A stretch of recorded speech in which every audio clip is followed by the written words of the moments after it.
बहुत समय पहले की बात है। सुंदरपुर नाम का एक गांव था। इस गांव में मोहन अपनी पत्नी नीलम के साथ रहता था और वह बहुत ही गरीब था। वह अपने खेत पर ही निर्भर था और उसी में जो फसल होती थी उसी से वह अपनी आजीविका को चलाता था। और मोहन अपने खेत पर काम करता था, पर उसके खेत में अच्छी फसल नहीं होती थी। अगर किसी भी प्रकार से फसल अच्छी प्रकार से हो जाती थी तो कहीं बारिश की वजह से खराब हो जाती थी और तो कहीं सूखा पड़ जाने की वजह से खराब हो जाती थी। और वह इस प्रकार अपनी किस्मत और भगवान को कोसता रहता था। और वह कोसे क्यों ना, वह अपनी पत्नी के साथ उसे खेत में बहुत ज्यादा मेहनत किया करता था। इसीलिए जब उसकी फसल अच्छी नहीं होती थी तो उसे बहुत बुरा लगता था। और एक दिन जब मोहन खेत पर जाता है तो देखता है कि वहाँ पर कोई भी किसान नहीं आया है। सिर्फ खेत पर वही काम करने के लिए सुबह सुबह चला गया है। पर वह सोचता है कि मुझे मेहनत करनी है जिससे इस साल मेरी फसल बहुत अच्छी हो जाए। फिर वह अपने खेत पर खुदाई करने लगता है और वह धीरे धीरे अपने खेत को जोत रहता है। और वह अपने खेतों में इतनी मेहनत से काम करता है कि उसे समय का कोई भी अंदाजा नहीं लगता है और उसे खेत पर काम करते करते दोपहर हो जाती है। फिर मोहन की पत्नी नीलम उसके लिए खाना लेकर आती है और फिर उसे समय का अंदाजा होता है और वह कहता है कि अरे ये क्या, मुझे तो काम करते करते दोपहर हो गई है और मेहनत से काम करने में समय का कोई अंदाजा नहीं लगता है। चलो, अब नेहा खाना लेकर आई है तो मैं खाना खा लेता हूँ और उसके बाद थोड़ी बहुत देर आराम करूंगा और फिर काम पर लग जाऊंगा। और मुझे इस बार अपने खेत में बहुत अच्छी फसल उगानी है। फिर मोहन की पत्नी मोहन से कहती है, अरे रोटी खा लो और फिर उसके बाद खेतों पर पुनः काम करना। आपको काफी भूख लगी होगी, सुबह से कुछ भी नहीं खाया है। कम से कम चाय नाश्ता करने के बाद ही खेत में आया करो। मैंने कई बार आपसे कहा है पर तुम मेरी सुनते ही कहाँ हो। अरे ठीक है भाग्यवान, मैं आ रहा हूँ। खाना खा लूँ उसके बाद फिर काम करूँगा। फिर मोहन खेत से निकलकर खाना खाने के लिए आ जाता है और फिर मोहन को देखकर मोहन की पत्नी नीलम उससे कहती है कि अरे जी, मुझे लगता है आज आप बहुत ज्यादा थक गए हो। अरे हाँ नीलम, मैं आज बहुत थक गया हूँ। सुबह से जब आया हूँ तब से कम ही कर रहा हूँ और जब तुम आई हो तब मुझे पता चला कि अब थोड़ी बहुत दोपहर हो गई है। और देखो, यह हमारे पड़ोस के किसान भाई कोई भी अपने खेतों पर काम करने नहीं आया, इसीलिए मुझे समय का और कोई भी अंदाजा नहीं लगा है। अरे जी, तो अपने यहाँ पर बैठकर आराम कर ली होती, जिससे आपको थोड़ा आराम मिल जाता और उसके बाद अपना खेतों पर काम करते। अरे नीलम, तुम खुद देखो, मैं इतनी ज्यादा खेतों पर मेहनत करता हूँ और बाकी किसान खेतों पर देखने तक नहीं आते हैं और फिर भी मेरी ही फसल किसी न किसी प्रकार से बर्बाद हो जाती है और मुझे बहुत भारी नुकसान हो जाता है। और शायद भगवान को भी मेरी फसल खराब करने में मजा आता है, इसीलिए वह मेरे साथ ऐसा करता है। अरे जी, आप अपना मन छोटा मत करो और दिल से कम करो। भगवान एक न एक दिन हमारी मदद जरूर करेगा। अगर आप इतनी मेहनत से काम करते हो तो हमें उसे मेहनत का फल अवश्य मिलेगा। और आप इसी तरह मेहनत करते रहो और उसमें मैं भी आपके साथ हूँ। कोई भी बड़ा काम नहीं करेंगे और नहीं करने देंगे। और फिर मोहन की पत्नी नीलम मोहन को इन सभी बातों से उसका मन हल्का करती है और उसे आशा दिलाती है। हाँ नीलम, तुम कह तो सही रही हो, पर मैं इतनी मेहनत से काम करता हूँ फिर भी मेरे साथ हमेशा बुरा ही होता है। और तुम जो कहती हो कि कभी ना कभी मेरा टाइम जरूर सुधरेगा और देखते हैं कि हमारी जिंदगी में सुख आता है या नहीं। अरे जी, आप ज्यादा अब मत सोचो और एक ना एक दिन आप खुद कहोगे मुझे कि अब हमारी जिंदगी में कुछ सुधार आ रहा है। और आप इतनी चिंता मत किया करो, क्योंकि हम दो ही लोग हैं और कोई भी संतान नहीं है हमारी।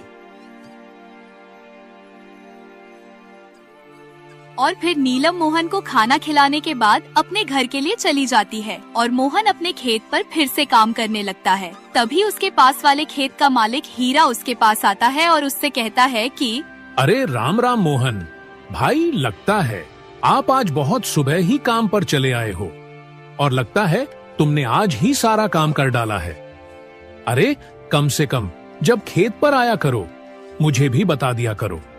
मैं भी तुम्हारे साथ खेत पर आया करूंगा और मेरे खेत में भी जल्दी से जल्दी फसल आएगी, जिससे कुछ हमें भी फायदा होगा। हाँ, राम राम। हीरा भाई, मैं तो सुबह आज खेत पर जल्दी ही आया हूं, लेकिन आज तुम बहुत समय के बाद खेत पर आए हो। मैं तो आपसे भी कहता हूं कि आप अपने खेत पर जल्दी आया करें और उस पर ज्यादा से ज्यादा काम करें, जिससे हमारी फसल अच्छी होगी और उसमें ज्यादा पैदावार हो सकती है। और मोहन भाई, तुम्हें देखकर लगता है कि तुम्हारा काम पूरा हो गया है, पर तुम्हारे चेहरे पर बहुत ज्यादा परेशानी झलक रही है। क्या कारण है? मुझे भी बताओ मोहन भाई। अरे क्या बताऊं हीरा भाई, मैं इतनी सुबह और इतनी जल्दी से अपने खेत पर काम करता हूं, फिर भी मेरी किसी न किसी प्रकार से फसल बर्बाद हो ही जाती है। और आप लोगों का देखो, पता नहीं कितने टाइम खेत पर आते हो और नहीं भी आते हो, फिर भी आप लोगों की फसल बहुत अच्छी होती है। मेरी फसल हमेशा बर्बाद होती है। पता नहीं क्या है मेरी जिंदगी। अरे मोहन भाई, तुम अपनी किस्मत को लेकर इतना क्यों सोचते रहते हो? अरे हीरा भाई, अगर मैं अपनी किस्मत को लेकर को सोचूं ना, तो और क्या करूं।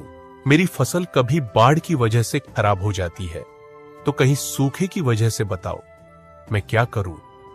अरे मोहन भाई, देखो, तुम्हारा और मेरा खत एक दूसरे के पड़ोस में ही है।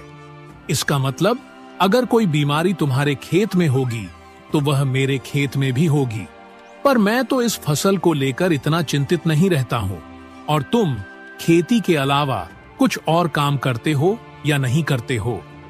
अरे नहीं हीरा भाई, मैं खेती ही करता हूं, क्योंकि मेरे दादा पर दादा की खेती है और इसी खेती से हम अपना काम चलाते हैं।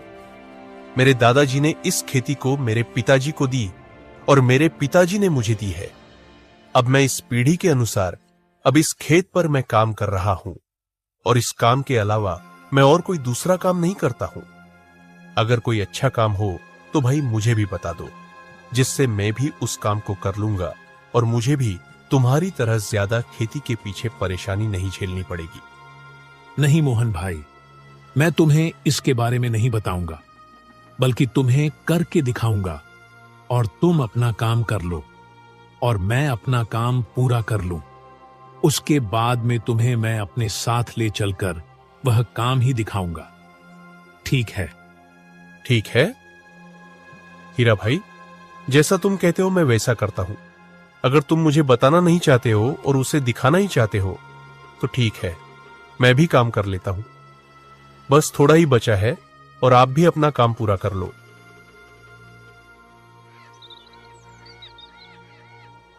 फिर हीरा और मोहन अपने अपने खेत पर काम करने लगते हैं और मोहन ने सुबह जल्दी काम शुरू किया था और वह जल्दी उठकर अपने खेत पर आया था।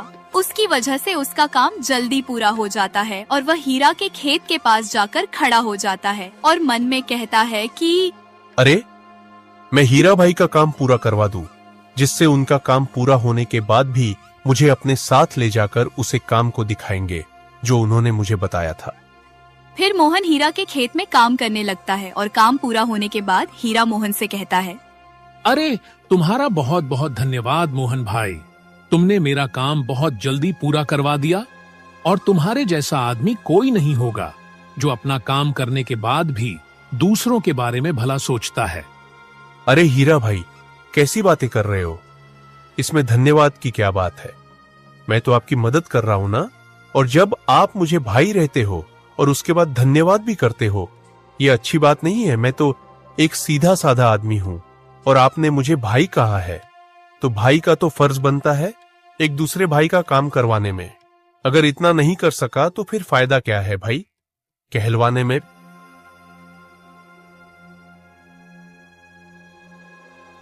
जब हीरा और मोहन हीरा के घर के पास पहुंचते हैं तो वह उससे कहता है कि देखो मोहन भाई, मैं जो तुम्हें चीज बताऊंगा या दिखाऊंगा उसके बारे में तुम किसी से कुछ भी मत कहना और चाहकर भी किसी से मत कहना, और इसके बाद तुम कभी गरीब नहीं रहोगे।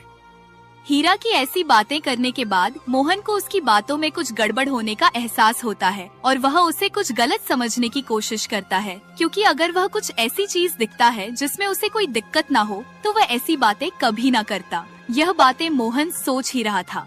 तभी हीरा मोहन से कहता है कि अरे मोहन भाई, कहाँ खो गए हो? क्या सोच रहे हो? अरे, जो तुम सोच रहे हो वह बिल्कुल भी गलत नहीं है और तुम मेरे साथ अंदर चलो। फिर मोहन और हीरा घर के अंदर जाते हैं और हीरा के घर में ऐसी व्यवस्था देखकर मोहन उससे कहता है कि अरे हीरा भाई, तुम्हारा घर बाहर से एकदम कबाड़ लगता है और ऐसा लगता है पूरा खंडहर पड़ा हो, लेकिन अंदर तो किसी बड़े बिजनेसमैन की भांति इसमें सभी सुविधाएं हैं। या कैसे हुआ और कब हुआ? अरे भाई, अभी यह तो कुछ भी नहीं है जो मैं तुम्हें दिखाऊंगा। उससे तुम्हारी आंखें फटी की फटी रह जाएंगी। और फिर हीरा मोहन को मक्के को दिखाता है और फिर मोहन उससे कहता है कि अरे हीरा भाई, ये तो मक्का है, इससे क्या होगा और ये हमारी किस प्रकार मदद कर सकता है? अरे मोहन भाई, तुम कितने नादान हो, तुम्हें इसके बारे में नहीं पता है। यह मक्का मैंने चीन से मंगाई है। अरे हीरा भाई, यह मक्का हमारे यहाँ की मक्का के मुकाबले काफी अलग है और ये नेचुरल नहीं लगती है कि क्या ये कोई जादू मक्का है क्या, जो इससे हम जल्दी से जल्दी अमीर हो जाएंगे? अरे हाँ मोहन भाई, यह मक्का नेचुरल नहीं है। इसे खेतों में उगाया नहीं जाता है, बल्कि फैक्ट्री में बनाया जाता है। और ऐसा ही कुछ सोचो कि यह जादुई मक्का है। देखो, इस मक्के को हम अपने यहाँ के मक्के में मिला देते हैं, तो इसमें पता नहीं चलता है कि यह मक्का कोई अलग है या नहीं, जिससे हमें डबल मुनाफा होता है। अच्छा, अब समझा। इसका मतलब यह मक्का असली नहीं है, बकिया मक्का नकली है। पर या तो गलत बात है ना? अगर हम इस मक्के को असली मक्के में मिलाकर भेजेंगे तो जो व्यक्ति इस मक्के को खाएगा वह बीमार हो जाएगा और उसकी मौत भी हो सकती है। नहीं भाई, मैं ऐसा नहीं कर सकता हूं और तुम भी इसे बेचना बंद कर दो। अरे मोहन भाई, सोच लो एक बार, क्योंकि तुम्हारे पास भी यही एक चारा है जिसके द्वारा तुम भी अमीर हो सकते हो, और तुमसे ठुकराने के बाद चले जाओगे तो बहुत ज्यादा ही पछताओगे। कोई बात नहीं हीरा भाई, मैं यह गलत काम नहीं करूंगा। मैं किसी की जान के साथ खेलकर अमीर बनना नहीं चाहता हूं। तुम्हें ही यह काम मुबारक हो। मैं चलता हूं। और फिर मोहन वहाँ से चला जाता है और एक पेंट के पास खड़ा होकर कहता है कि अरे, मुझे लगा था कि हीरा भाई कुछ अच्छा काम बताएंगे जिससे मुझे कुछ पैसे मिल जाएंगे और मेरी अजीब का भी खेत से हटकर कुछ काम पर लग जाएगी। पर अब मैं अपने किस्मत को कोसूं या ना कोसूं, मेरी किस्मत मुझे हर बार धोखा देकर चली जाती है। या भगवान, अब मैं क्या करूं? और फिर यह बातें मोहन अपने आप में कर ही रहा था, तभी वहाँ पर एक बाबा आते हैं और मोहन से कहते हैं कि अरे बेटा, क्या कर रहे हो? क्या हुआ? तुम मुझे कुछ चिंतित लग रहे हो। मुझे अपनी परेशानी बताओ। क्या पता मैं तुम्हारी परेशानी का कोई हल ढूंढ दूं। और मुझे कुछ मत छुपाना, क्योंकि मैं तो एक सन्यासी हूँ। मैं तुम्हें एक अच्छी राह बता सकता हूँ। अरे बाबा, मैं अपनी किस्मत से परेशान हूँ, क्योंकि मेरी किस्मत मेरा कभी भी साथ नहीं देती है। अरे बेटा, तुम ऐसा क्यों कह रहे हो? अगर तुम अपना काम मेहनत से करते हो तो तुम्हारी किस्मत तुम्हारा साथ अवश्य देगी।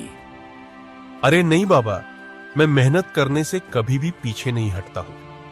मेरी फसल कभी बाढ़ की वजह से खराब हो जाती है तो कभी सुख की वजह से भरकर बेकार हो जाती है। और इस साल मेरी फसल सही हुई है तो बाजार में इसके दाम गिरा दिए गए हैं। अब बताओ, मैं करूं तो क्या करूं बाबा? अरे बेटा, तो तुम खेती को छोड़कर कुछ कोई और काम क्यों नहीं करते हो, जिससे तुम्हें खेती पर ज्यादा निर्भर रहना नहीं पड़ेगा। और जो तुम्हारे साथ ही होंगे वह भी तो इसी तरह परेशान होंगे जिस तरह तुम परेशान हो। नहीं बाबा, वह लोग इस तरह परेशान नहीं है, क्योंकि वो लोग कोई ना कोई इलीगल काम करते हैं जिससे उनका व्यापार